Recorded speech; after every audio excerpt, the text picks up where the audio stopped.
Palo Alto, California, 1967.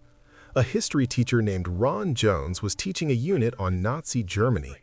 His students were smart, confident. They asked the question that changed everything. How could an entire nation look away? They were certain it could never happen to them. They were too educated, too free. So Ron Jones made a decision. He was going to prove them wrong. It would take 5 days. Day 1, Jones enforced a new discipline. Sit up straight, hands on desks, no talking without permission. The class obeyed immediately. They liked the structure. It felt purposeful. Day 2, he created a salute, a cupped hand held at the shoulder. He called it the third wave. He told them they were part of something elite. By the end of the day, every student was performing the salute. They hadn't been forced, they had chosen it. Day 3, the movement exploded. 30 members became 200 in 48 hours. They wore armbands. They appointed monitors to report rule violations. Then the unplanned happened. Friends became informants.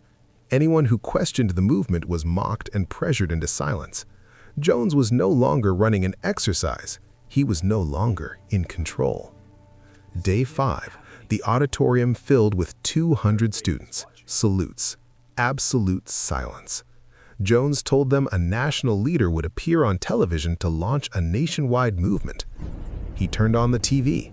The screen was static. For a long, heavy minute, they stared at nothing.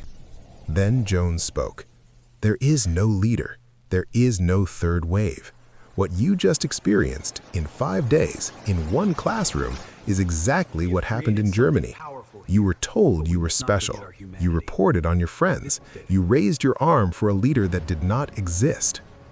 The students left in tears. Some didn't speak of it for a decade. They weren't weak or stupid.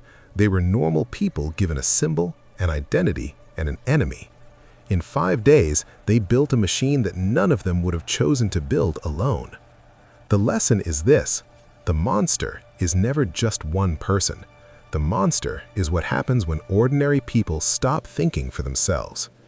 Tomorrow, we go to East Germany to see how a government used this, not for 5 days, but for 40